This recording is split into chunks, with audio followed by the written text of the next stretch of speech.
We will open the floor to our friends from the media. We'd like to acknowledge the presence of Belinda. Hello, Madam Belinda. And did I get to see Sol Vancy? Yeah, Sol Vancy is here. Hello, Sol. Welcome. We'd like to acknowledge our friend, Mr. Macaraeg from Agence France Presse and Dong Dong Wang of China Central Television. By the way, we would like to congratulate Dong Dong. He's a father in waiting. Congratulations. And their baby is made in the Philippines. Okay? So, andito rin si Tess Ramiro, andito si Lucy Arguelles. Let's open the floor to questions from the audience. And let me call, teka sandali. We'd like to acknowledge Malot Galenzoga, who's here with us. Please join the group. Iba naman yung kaso ni Malot, pero please sit here at the center table. Iba yung kaso nito, pero mamaya lang konti, pag-uusapan natin. Questions from the media. Tess, there's a microphone there, please.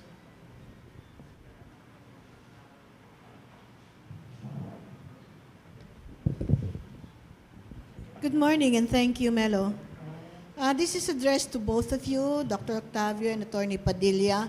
I'm a professional social worker by license at that, and at the same time with a PhD in organization development and a media practitioner. My first question is addressed to Attorney Padilla. 2 points. First is there such a thing as safe abortion? Because you mentioned about unsafe abortion. The second point, rather, not a question but a comment, is coming from the point of view of a social worker, the things that you mentioned like maternal health deaths, multiple pregnancies, teenage pregnancies, increased infant mortality rate, I would suppose from the perspective, our perspective, it would be consequences of poverty and not just particularly question of reproductive health. So reproductive health in the context of the whole issue, social issue of poverty, I see that more on the number 2 comment. So that's my first question to address to Attorney Padilla. To Dr. Octaviano, I suppose, no? You say if the RH law is approved by the Supreme Court, it becomes a burden and it reduces the dignity of life to mere commodity. And I agree with you. But the whole concern is, what can the anti-RH proponent do to make sure that it really gets disapproved? Because my bias is anti-RH. No? That's my bias. And if it reduces life to a mere commodity, what guarantees do we have for the poor, for the indigents, to have access to health such that we will never have to need reproductive health laws passed? Okay. The first question. Attorney, kayo muna. First, I'd just like to clarify that the RH law does not make abortion legal, so that's one.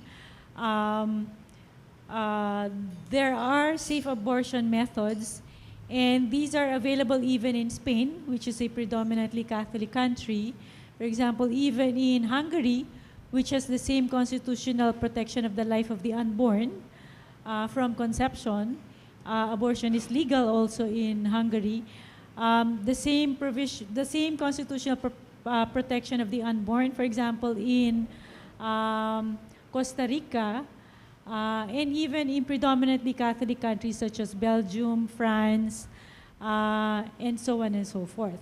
So what I'm trying to say is that this is legal, it can be made legal, and there are safe methods. It just depends on the country, for example. If you compare us with Spain, which actually colonized us and which actually where we adopted our Catholic religion for those who are Catholics, but there are predominantly Catholic countries in the world which provide safe abortion legally to rape victims, for example. I provide free legal assistance every Mondays at the Quezon City Protection Center. under the office of the Quezon City government. And there we have rape victims who come to us every day, every day. And this is just in Manila, in Quezon City. These are just areas in Metro Manila. I'm not talking about other cities, for example, throughout the Philippines. And here you would see rape victims who did not have sex willingly, but they have risks of getting pregnant, for example. They are at risk of dying, for example, from pregnancy and childbirth. And the sex wasn't even consensual. So these are reasons why certain people, even if, for example, I myself, I was an officer of the University of the Student Catholic Action in UP, UPSCA. I was an UPSCAN. But I believe that there are certain reasons why certain people, rape victims or otherwise, would want to induce safe abortion. But here in the Philippines, since it is not available, you would see women dying because of unsafe abortion. You would see hospitals saying that I will not treat you because you induced abortion, even if regardless of whether they are rape victims or not. And they would dispose of these women even if they are at risk of dying. You would have examples of these throughout the Philippines simply because they're saying that our laws does not provide for, in their interpretation, does not provide for even safe abortion, for example. And here you would see that even, for example, cases such as ectopic pregnancy, you might have a doctor who would say that you should die because this is against my religion, this is against our law, for example. That is why we need a law, but this is outside of the RH law. What I'm saying is that people can die, women can die because of unsafe abortion, and there are safe abortion methods available. Okay, so that's on the issue of abortion. On the issue of the impact of the RH, of lack of reproductive health services, I would say when we interview women, poor women, they would say that I do not have funds to go to a doctor, they would say. I do not have even funds to eat, to feed my children. I have 8 children, I cannot even feed them. We can only eat 1 meal a day during lunch. And in the evening, they would say, I end up giving them hot water because that's all I could give them. They would say, all I could give my 8 children. If I could only eat 1 meal a day, I probably would rather, die because this is just a difficult life. And they would say that, if only when I went to this hospital, when on my 4th pregnancy, if only the doctor there provided my ligation, they would say, then I wouldn't have had my succeeding pregnancies. I wouldn't have had my 5th, 6th, 7th, 8th pregnancy. But I was denied ligation when I wanted it. A woman who goes to a doctor and says, I want to be ligated, that is a woman who says that I cannot anymore, I do not want to be pregnant anymore, but I cannot pay for a ligation, I cannot even pay for my children's schooling, I cannot even pay for their food, but she would say that, but here are government hospitals, here we are paying our taxes, and yet here there are women who end up having 8 children simply because these hospitals do not provide ligation. So these are clear examples of poverty, yes, but clear examples of restrictions of their violations. Okay. Yes? Okay. Last point. Okay. One last point. If you talk about religious freedom, for example, I would say that everyone in the Constitution, the Supreme Court, actually holds that here in the Philippines and internationally, we are all free to believe, okay? We are free to believe whether you believe in an RH law or not. You're free to believe whatever God you want to believe in, right? But in terms of freedom to act, we do not have freedom to act in terms of religion. So which means that if you are a doctor, you should provide medical care. If someone comes to you and says, someone here induced abortion, for example, because she was a rape victim, she was trafficked, for example, a doctor should provide medical services. But here you have people saying that I will not provide you anesthesia. I may treat you, but I will not provide you anesthesia, so you will suffer the pain, for example. So these are examples of doctors even saying that I will not teach you contraceptive methods because this is against my religion, when they are being paid by the government to be public doctors. Okay. Here you are saying that this is not covered by the freedom of religion, specifically because there are public spheres that require doctors, they have their Hippocratic oaths to provide medical services, medical care, to provide care for emergency situations. And this is precisely one of the provisions of the RH law, ensuring that people would not use their religions against other people's religions who might be Catholics or Muslims, for example, or Protestants, for example, but they might believe otherwise. All right. Well said. Doctora. The question was, What should what should we do? the anti-RH Ah, group okay. do Oh, to prevent the passage, Okay. right? okay. We'd like to welcome our media friends from 92.3 and DZBB.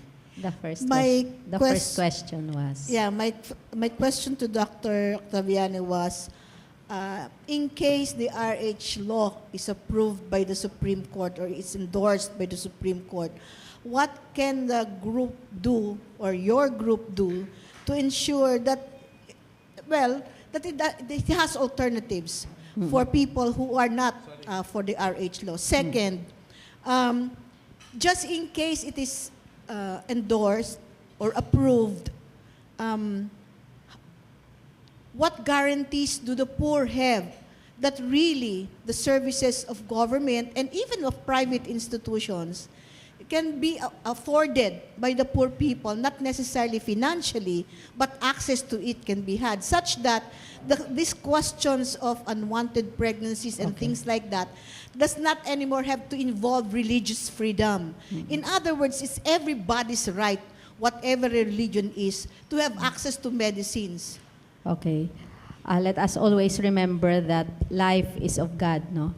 The first thing that we have to do is really to kneel down that God will protect His own.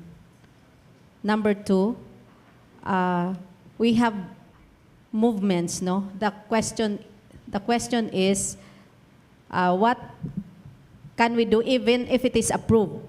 Okay. I think the nature of life, which is so precious, goes beyond any law. As much as possible, of course, we would like laws which protect life. But if ever a law is passed which doesn't protect life, I think God is a God of innovations. God is a God who has no limit, that He will always guide His people no matter what. No matter what. No matter what. Number two, we have to make movements which will see to it that all of us will realize that life is of God. In whatever circumstances, no man, no woman, how good or how intelligent is he, that he can create human life with his own bare hands. Life is always an act of God, and no brilliant mind can ever change that. That is the truth, and we have to respect it, and the earlier we recognize and respect it, the better for us as a nation. Okay. Let me ask Attorney Padilla. Attorney Padilla, what do we do with men who desires to have more children? Let's say we have well-known personalities. One of them has 83 children. One of them is sitting mayor somewhere in the Philippines with, ano ba, pro-life ba yun o prolific? What do we do with them? Well, the RH law actually respects the choice of whether male or female, whether they want to have a few or several children, in fact. However, in the Philippines, you would also see the experience of a lot of men, even if they already reach their desired number of children, the men do not undergo no scalpel vasectomy. Okay, so even the lack of information on no scalpel vasectomy is lacking. For example, when we went to Tondo and we asked the women what they wanted, because they were saying that they already have too many children, they cannot feed their children, etc. Some of them said that they want to be ligated. Okay, so we looked for doctors who could provide the services, the medication, the services for free, and the women only had to look for 150 pesos to pay for pain medication and antibiotics. They could not even afford for 150 pesos, these women. And it was actually our foreign intern who even asked from her mother and her grandmother to give her $100 to be able to pay for.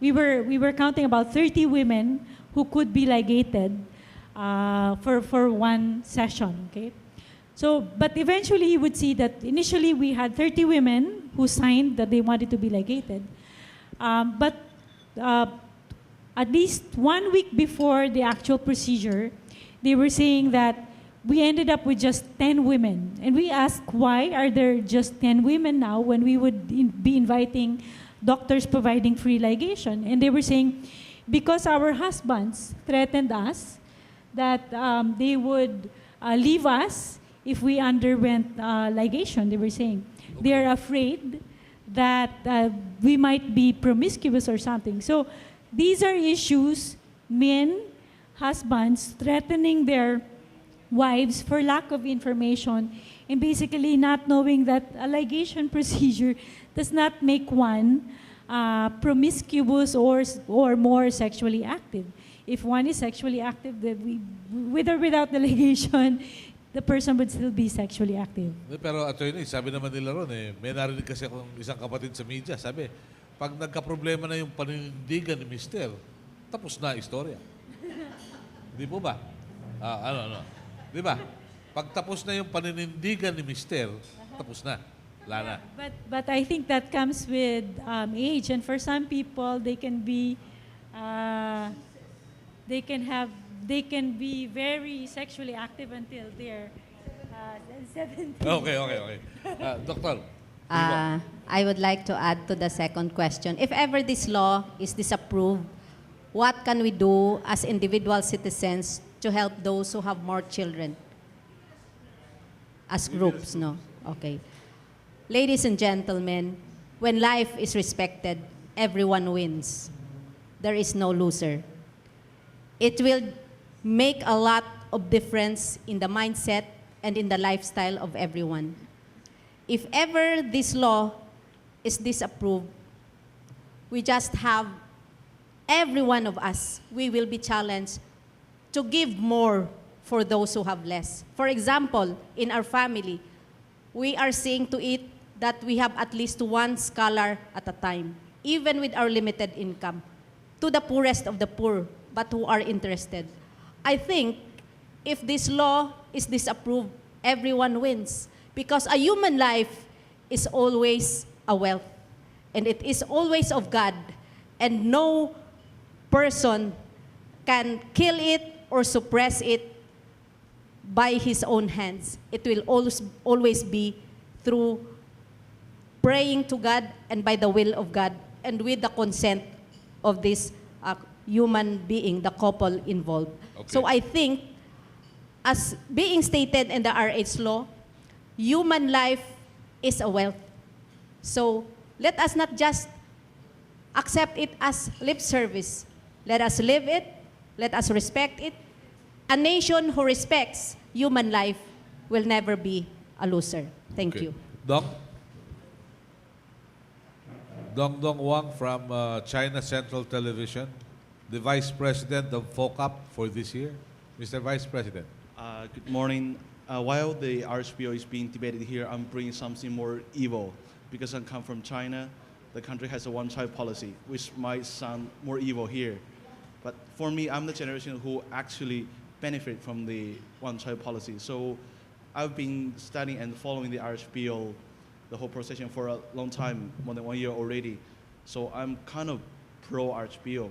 So my question for Dr. Badialo, is it like when people are talking about pro-life and what do you say, pro-life, pro-live, what do you say, a better life or more children? My doubt, I'm not religious, but I do doubt it's like only God knows and controls the death and killing of people, not the bare hands of human beings, but God also creates life through human beings. Could it be that God, I'm not religious, but could it be that God also wants people to live a good life in a relatively controlled way?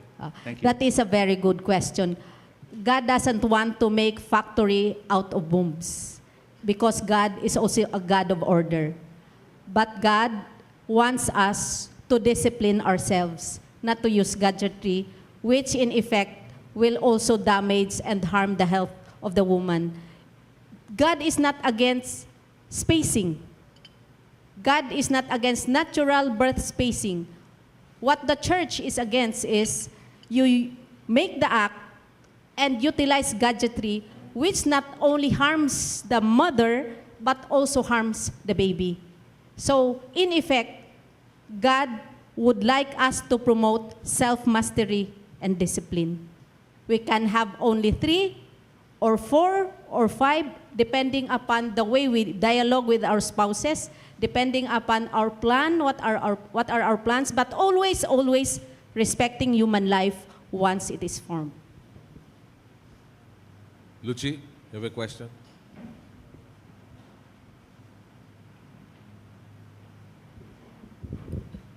You know, my question is very controversial, but first I'd like to tell you that I come from a very big family. We are 16 brothers and sisters. Walang condom, Okay.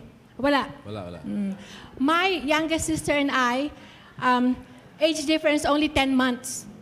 10 months, ha? May discount na sa hospital yan. Meron. Malaki ang discount sa hospital. Okay? But my father is a lawyer. Imagine, I was the first executive director of the Friends of Intramuros. And during that time, we were very strong on community service. Yeah, reach out. No, there was a couple in Intramuros with 16 children. Hindi nila alam, they did not know where half of their children were at the time. They disappeared. And they didn't care anymore because they have 8 other children to take care of, younger. So my question is, a comment on the RH bill. First is that I think this is very, very commercial. Doctor and attorney, do you think we need the RH bill? Do you think we really need that now? Ang dami nating laws. We have so many laws. I think we should just put pangil or fangs into more of our laws, in the health laws and all the others, especially education. So, ang tanong mo, kailangan pa ba talaga ito? Yes. Okay. So, very briefly, attorney, please.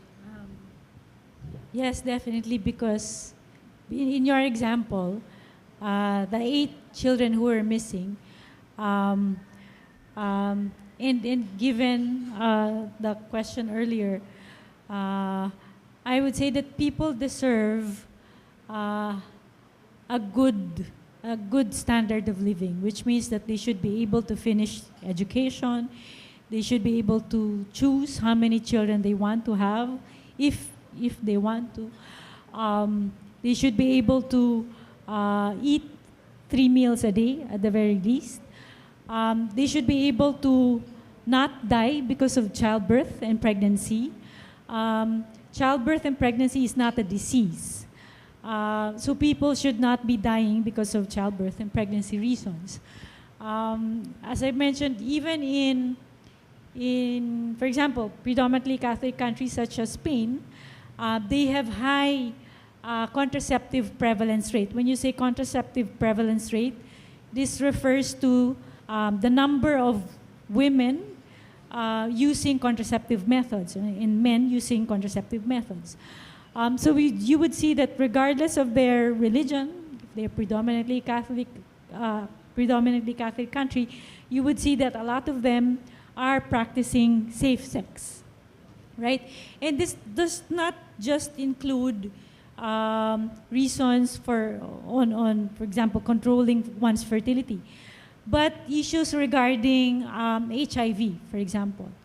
My organization, Engender Rights, conducted focus group discussions in Davao, in Cebu, in Metro Manila, in areas in and around Davao, Cebu, and in Metro Manila. And we found that we actually met a lot of young people, as young as 19 years old, who are already HIV positive. Young people from 20, 21, 23, many of them who gave us headaches actually because we were concerned with their lives. Because here in the Philippines, we do not have already the funds, the foreign funds to provide for antiretrovirals.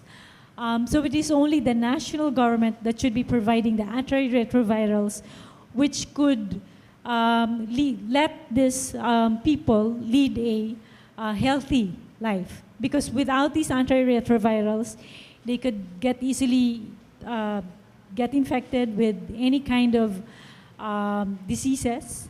And so I would say that these are not just maternal health issues, but even issues related to HIV and reproductive tract and STI infections. This could prevent such infections. Thank you very much. Doc? I don't believe that we need reproductive health bill because that reproductive health law, because if there was a reproductive health law in the year 1950s, I would not have been born because I am the 9th of 10 children. I believe what is necessary, number one, is to promote value formation. When you institute or educate our children through the parents of how valuable life is, of how valuable family life is, everything will just fall into its proper place. If one values life, she will not be having sex with a person whom he is not married to. When a man values life, he will see to it that he is responsible enough to space in a very responsible way the pregnancy. When one values life, he doesn't consider his children as burden, but as wealth and as gifts. So I think that is the most important thing. Reproductive health law will just reduce human beings to objects that will make couples, I don't want this because I don't want to have more burden. Ladies and gentlemen, we are all alive human beings. We ask ourselves this question: are we burdened? If we are not burdened, how can we say that the future generation is burdened? Thank you.